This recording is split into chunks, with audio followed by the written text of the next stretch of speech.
Welcome to today's Explainer. We're diving straight into something absolutely wild today. Imagine a bizarre, off-the-cuff remark made in a courtroom accidentally giving birth to India's fastest-growing digital political phenomenon. Well, that's exactly what happened, and we're going to break down the whole shebang. Let's start with these numbers, because honestly, they are mind-blowing. In just a matter of days, a satirical political outfit, literally named after a household pest, managed to completely eclipse the ruling party's Instagram following. We're talking over 15 million followers for the Cockroach Janta Party compared to 8.8 million for the BJP. That's not just a passing trend, right? That is a masterclass in modern internet mobilization. It really shows how deeply they've tapped into this massive, simmering reservoir of youth sentiment. So how did this all kick off? Let's get into Section 1, the courtroom spark. Okay, picture this. It's May 15, 2026. The Supreme Court is holding a hearing about fake law degrees. During the proceedings, the Chief Justice of India makes a specific, rather blunt remark. He compares some youngsters to cockroaches and goes on to call individuals who attack the system parasites. As you might guess, the internet did not take this lightly. The quote spread like wildfire and sparked massive online outrage. For so many young people, it felt like their very real, everyday struggles were just being dismissed and compressed into a single, insulting insect metaphor. Now, to be fair, the Chief Justice quickly issued a clarification. The very next day, he explicitly stated that his words were completely misquoted by the media. He emphasized that the remark wasn't aimed at Indian youth as a whole, but specifically at individuals entering professions using bogus fake degrees. But you know how the internet works, right? In the era of viral media, a clarification almost never catches up to the initial outrage. The damage was done, and people had already taken the insult and absolutely run with it.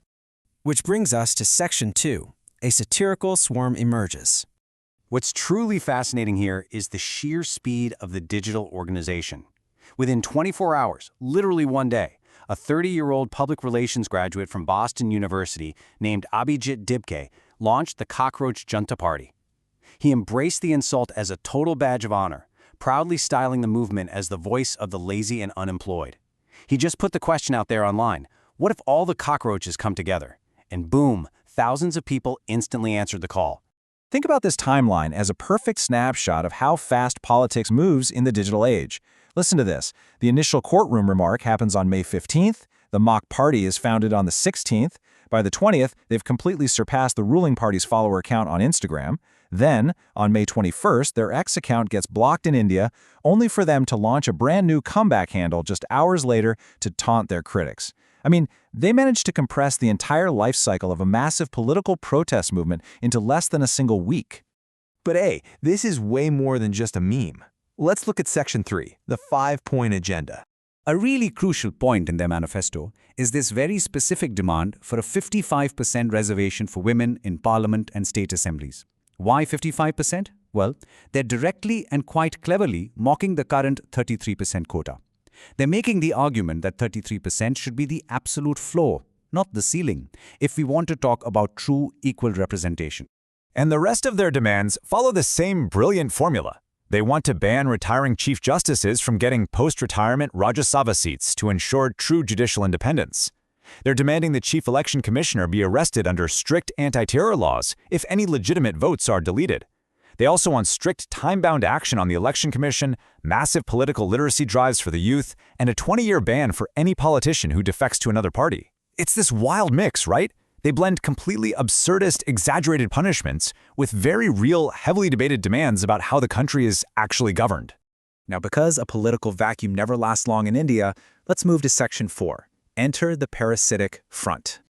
We are currently witnessing the absolute weirdest mock coalition season on the internet. On one side, you have the CJP, proudly representing the lazy and unemployed, and just masterfully weaponizing meme populism. But then, right on cue, the National Parasitic Front emerges as their formal opposition. The NPF leans heavily into the parasite label from that original courtroom quote. But here's the twist. They use this highly exaggerated, theatrical, revolutionary language to parody elite political rhetoric, claiming their goal is to force change from within a broken system. All of this absurdity actually carries a serious message. Let's look at Section 5, a warning to traditional parties. Editorial analysts are pointing out something absolutely crucial here. Gen Z is feeling completely ignored by all sides of the political spectrum right now. They're taking incredibly genuine anger. Anger over recent NEET exam paper leaks, persistent youth unemployment, and this ever-widening inequality, and they're funneling all of it into algorithmic parody. It's a wholesale rejection of dynastic politics and corruption and a loud demand for fresh, people-centric leaders. These young voters aren't anti-politics. Actually, scratch that, they are just anti-stale politics. Instead of grabbing placards and marching in the streets, this digital native generation is building websites and writing mock constitutions to force the establishment to listen. Which leaves us with one final major question to ponder. Are traditional parties really prepared for a generation that responds to political frustration not with physical protests, but with highly organized algorithmic parody? Because if millions of young voters can mobilize this quickly behind a satirical insect party today, how long is it going to take for this digital anger to completely transform the actual ballot box tomorrow? It is a fascinating, undeniable shift in how democracy is being debated. Thanks for hanging out with me for this explainer, and remember to keep questioning the world around you.